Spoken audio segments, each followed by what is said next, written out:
अस्सलाम वालेकुम पाकिस्तान में मलिक असलान नवान नहायत अहम पेश रफ्त और बड़ी खबरों के साथ बहुत बड़ी डेवलपमेंट्स हैं। सबसे पहले इमरान खान साहब के केसेस की बात करते हैं। पहले नंबर पे तोशाखाना केस था जो हवा में उड़ गया। दूसरे नंबर पे अलकादर रिजल्ट था, ये भी वक्ती तौर पर रुक गया, कोर्ट को उसकी समाअत करने से रोक दिया गया। तीसरे नंबर पे 100 से ज़्यादा दहशत गर्दी के केसेस, जिसमें जिले शाह का केस और तोड़ फोड़ के केस, सड़क पर जो प्रेस कॉन्फ्रेंस की वो वाला केस, इसके अलावा अगर किसी से बात की तो वो भी केस, अगर आपके ऊपर पुलिस ने हमला किया और आपने मज़ामत की तो वो भी केस, वगैरह वगैरह। इस तरह के छोटे बड़े मिलाकर 100 से ज़ायद केसेस हैं जिनकी जो बेल है वो 2 हफ्ते के लिए रोक दी गई है, किसी भी 1 हफ्ते के लिए रोक दी गई। कोई भी केस, किसी भी किस्म का केस हो, 1 हफ्ते से पहले इमरान खान साहब को फ्री हैंड दे दिया गया कि 1 हफ्ते तक किसी भी किस्म की केस की पैरवी के अंदर या कार्रवाई के अंदर इनकी गिरफ्तारी मुमकिन नहीं होगी। अब सारी बात है, बड़े से लोगों के पेट में रोड उठ रहे होंगे, लेकिन उस जाने में बाद में आऊँगा। जो दहशतगर्दी से रिलेटेड केसेस थे वो भी रोके जा चुके हैं। ना सिर्फ वो रोके जा चुके हैं बल्कि मामला बड़े मजे के हो गए। ज़ूरे वाला अभी लोग एक्सपेक्ट कर रहे थे कि इमरान खान साहब की कोई डील हुई है, और अगर डील हुई है तो किस किस्म की डील हुई है, उसका जवाब भी इमरान खान साहब ने बड़ा ओपनली दे दिया। इमरान खान साहब ने अपने बयान में बोला है कि जो लोग समझते हैं कि, मैं आपको एग्जैक्ट वर्ड टू वर्ड कहना पसंद करूंगा ताकि कल को हमारे जो कोर्ट को मिसकंडक्ट ना किया जाए, उसका उल्टा पुल्टा ना बोला जाए। अब इमरान खान साहब ने बोला है, बड़ी मजे की बात उन्होंने की। उन्होंने बोला जिस तरह मुझे उठाया गया वो आर्मी चीफ की मर्जी के बगैर हो ही नहीं सकता। मेरे साथ जो कुछ हुआ उसके जिम्मेदार आर्मी चीफ हैं।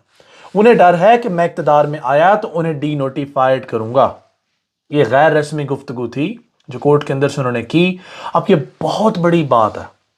अब जो लोग ये सोच रहे थे कि डील होगी, ख्वाजा साहब जैसे लोग इवन के प्रेस कॉन्फ्रेंस में भी बातें कर रहे थे कि हमें 2 दिन इनको क्यों रखा, आपको आधे घंटे में रिहा कर देना चाहिए था, बड़ा जुल्म हुआ, ये हुआ वो हुआ। इसके साथ साथ शहबाज शरीफ साहब, तो शहबाज शरीफ साहब ने काम नहीं की। उन्होंने बोला कि मरीम नवाज को भी कभी किसी जज ने बुलाकर कहा कि मिलकर अच्छा लगा। तो हुजूरे वाला देयर इज अ डिफरेंस। कुछ लोग करप्शन के इल्जामात में अंदर जाते हैं और कईयों के ऊपर करप्शन के इल्जामात लगाए जाते हैं, कईयों के ऊपर केसेस बनाए जाते हैं और कईयों के ऊपर केसेस बनते हैं। That's a difference. और ये डिफरेंस हमें जितनी जल्दी समझ आ जाए उतना बेहतर है इस कौम मुल्क के लिए, और यकीनन समझ आ भी रहा है। बाकी इसके साथ साथ अब जबकि चीफ जस्टिस ऑफ पाकिस्तान ने इमरान खान साहब को थोड़ी सी लेवरेज दी है, छूट दी है, ज़ाहिर बात है हालात और वाक़यात बहुत टेंस हो चुके थे। वो भी लॉ एंड ऑर्डर भी बहुत बुरी तरह से मुतासर हो चुका था। शर पसंद अनासर भी पीटीआई कारकुनान के साथ मिलजुल कर बहुत ज़्यादा तबाहियाँ मचा रहे थे, और कुछ वीडियोस ऐसी सामने आ रही कि पुलिस वालों ने खुद लोगों के साथ मिलकर गाड़ियाँ अपनी जलाई वगैरह वगैरह वगैरह। लेकिन ये इल्ज़ामात हैं, अभी इनकी तस्दीक होना बाकी है, और इनकी तस्दीक से पहले हम किसी भी इल्ज़ामात का पलंदा नहीं डाल सकते। ना सिर्फ यही बल्कि दूसरी जानब जबकि सुप्रीम कोर्ट ऑफ पाकिस्तान ने जहाँ पर साबिक़ा प्राइम मिनिस्टर ऑफ पाकिस्तान को लेवरेज दी, छोड़ा, इसी के साथ मौलाना फजलुर रहमान साहब मैदान में आए। मौलाना फजलुर रहमान साहब का बड़ा सख्त एक बयान सामने आया है। मौलाना फजलुर रहमान ने सुप्रीम कोर्ट के सामने ना सिर्फ धरना देने का ऐलान किया बल्कि उन्होंने एक और बड़ा सख्त बयान दिया। धरना देने की बात तो चलो एक तरफ रह गई, बल्कि रेड जोन की जानब वो बढ़ रहे हैं। अब रेड जोन में जाके एहतजाज करेंगे। अब एहतजाज अगर करेंगे तो इस्लामाबाद के अंदर दफ़ा 144 नाफिज है, जिसके नतीजे में इमरान खान साहब के ऊपर 10 से 12 या 15 FIRs हो चुकी हैं इस मतन में।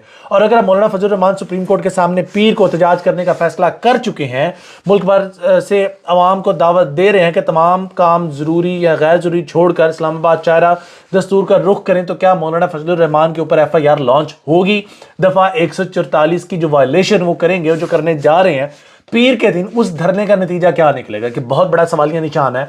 और अगर हुकूमत वक्त मौलाना फजलुर रहमान के ऊपर इसी तरह का लाठी चार्ज करती है, शेल्स दागे जाते हैं और इस तरह के मामला किए जाते हैं, तो फिर इस ज़मन में क्या मौलाना फजलुर रहमान साहब हुकूमत वक्त का हिस्सा बनेंगे? और अगर हुकूमत वक्त का हिस्सा बनेंगे तो ये कैसे मुमकिन है कि हुकूमत वक्त एक तरफ उनके ऊपर कार्रवाई कर रही हो और दूसरी जानब उनके पुष्ट पनाही कर रही हो? तो बहुत बड़ा सवालिया निशान है जिसको मैं भी आपके लिए छोड़े जा रहा हूँ। बाकी इफ्ताब इकबाल साहब और एंकर इमरान रियाज खान साहब, उनको हाई कोर्ट में, लाहौर हाई कोर्ट में बुलाया गया, IG को बुलाया गया, उनको छोड़ने का कहा कि आफ्ताब इकबाल साहब को छोड़ दिया गया, लेकिन माजरत के साथ एंकर इमरान रियाज खान को अभी तक जेल से नहीं लाया गया। अगर उनको जेल से नहीं लाया गया, सुप्रीम कोर्ट ऑफ पाकिस्तान ने तो चलो जो कार्रवाइयाँ करनी थी वो तो कर रहे हैं। अब हाई कोर्ट ऑफ पाकिस्तान भी जो है ना, जो हाई कोर्ट के जो जस्टिस हैं, चीफ जस्टिस हैं, उन्होंने भी बात की है। उन्होंने बोला कि भाई लेके आए, इंतज़ार किया उन्होंने, 6 बजे तक इंतज़ार किया। फिर उन्होंने बोला آج ہی جیل خانہ جات خود پیش ہوں.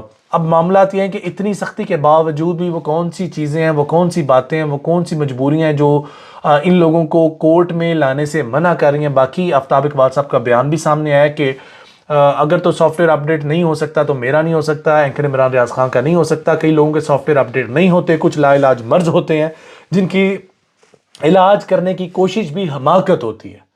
اور اس کے ساتھ انہوں نے بولا اگر تو میرا سافٹ ویئر اپڈیٹ ہو سکتا ہے پھر اینکر عمران ریاض خان کا بھی ہو سکتا ہے، اگر اس کا ہو سکتا ہے تو پھر عمران خان کا بھی ہو سکتا ہے. لہٰذا لا علاج مرض کو نہیں چھیڑنا چاہیے. اور نہ صرف یہ بلکہ وفاقی حکومت وقت بھی پریشان ہے. ایک جانب عمران خان صاحب مکہ لہرا رہے ہیں، بہت بڑے حصار کے اندر پولیس نے چاروں طرف سے گھیرے ہوا کورٹ کے اندر لے کر جا رہے ہیں، اور ان کا مورال اتنا ہائی ہے، ان کا کانفیڈنس اتنا ہائی ہے کہ ان کو پرواہ نہیں ہے. دوسری جانب حکومت وقت کا حصہ ہونے کے باوجود، پرائم منسٹر آف پاکستان ہونے کے باوجود آپ نے ہنگامی اجلاس بلائے. ہنگامی اجلاس میں آپ نے طے پایا کہ پاکستان تحریک انصاف کو کل عدم جماعت قرار دیا جائے، لیکن معذرت کے ساتھ آپ لوگوں کا جو ساتھ دینے میں آپ کی اتحادی جماعت جس میں پاکستان پیپلز پارٹی سر فہرست ہے، اور اس کے ساتھ ساتھ ایم کیو ایم نے ساتھ دینے سے انکار کر دیا. شاید ایم کیو ایم جانتی ہے آج یہ اقدام اٹھائے گئے تو کل یہ اقدامات ان کے خلاف بھی استعمال ہو سکتے ہیں. اور یہ تمام تر ڈیولپمنٹ ایک جانب رہے گی، بلکہ ایک بہت بڑی ڈیولپمنٹ جو نیب کے اندر کچھ قوانین چینج کرنے کی بات کی گئی تھی. اب نیب میں جو ترامیم کروا کے جو کیسز رول بیک کروائے گئے ہیں ان کیسز سے ریلیٹڈ اب کیس چل رہا ہے جناب والا پرسوں. اب اس کیس کی بھی سنوائی ہوگی، اور اس کے ساتھ ساتھ جو نیب کے چیئرمین ہیں وہ فارغ ہو گئے ہیں، اور جو نئے چیئرمین آئے ہیں ان کا میں بھی آپ کو بتاتا ہوں. لیکن اس سے پہلے کور کمانڈر لاہور کی تعیناتی جو ہے انہوں نے ریزائن کر دی ہے. ریزنز جو بھی ہوں لیکن ان کا ریزائن کنفرم ہے، اور ریزائن کرنے کے ساتھ ساتھ نئے کور کمانڈر جو ہیں وہ ان کا چارج سنبھال رہے ہیں.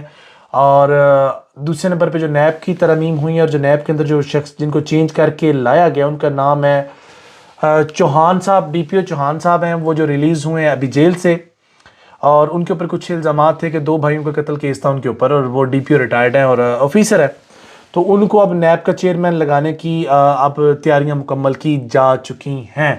اب معاملات آپ کے سامنے کہ 20 گریڈ کے آفیسر ہیں، وقار احمد چوہان ان کا نام ہے، اور ڈی جی نیب راولپنڈی تعینات ان کو کر دیا جا رہا ہے. وقار چوہان کی تقرری سیکشن 10 کے تحت گریڈ 21 کی پوسٹ پر کی گئی ہے جناب والا. اور اس سے پہلے بھی انہوں نے ایف آئی اے میں خدمات اپنی انجام دی ہیں. لیکن اب سوال یہ ہے کہ اپوزیشن تو پپٹ ہے. پپٹ سے مراد اپنی حکومت کے لوگ ہیں، وہ لوگ ہیں جنہوں نے وفاداریاں بدلی، پیسے لیے، اپنا جو بھی ہوا. مجھے اس پہ بات نہیں کرنی، وقت نہیں ہے اتنا. وقت ہمارا بہت قیمتی ہے، اور اس قیمتی وقت میں کم سے کم وقت میں زیادہ سے زیادہ باتیں کرنے کی انشاءاللہ ہم کوشش کرتے ہیں. تو یہ تمام تر ڈیولپمنٹس میں نے آپ کے ساتھ شیئر کی. اور جو بڑی بات ہے الیکشن، جو لوگ کہتے تھے نا لاڈلا لاڈلا، اب انہیں پتہ لگ گیا یہ عوام کا لاڈلا ہے. اب بات عوام کے لاڈلے کی ہوگی تو الیکشنز کی ہوگی. اور اگر الیکشنز کی بات کریں تو الیکشنز کو 15 تاریخ کو ہوتے دکھائی تو نہیں دے رہے، اور 16 تاریخ کو جناب والا الیکشنز کا بھی کیس لگا ہوا ہے. سبحان اللہ. اب یہ تمام تر ڈیولپمنٹس ہیں جو مجھے آپ کے ساتھ ڈسکس کرنی تھی، جو میں نے اپنا فرض سمجھا آپ کے ساتھ شیئر کرنے کے لیے. کم سے کم وقت میں کامنٹ سیکشن میں اپنی قیمتی آراء کا ضرور اظہار کیجیے گا کہ آپ تک اگر ہماری ویڈیوز نہیں پہنچ رہی، اور اگر آپ کو کسی نے شیئر کی ہے، اگر آپ نے شیئر کر کے ویڈیو دیکھی ہے تو کائنڈلی ہمارے پیج کو ضرور فالو کریں تاکہ تمام تر اپڈیٹس آپ کی خدمت میں حاضر کی جا سکیں بر وقت. ابھی تک کے لیے اپنے ہوسٹ کو اجازت دیجیے. فی امان اللہ، خوش رہیں، آباد رہیں، اور جس شخص نے اس ملک پاکستان کا برا چالا اس کی نسل غارت کرے. اللہ حافظ.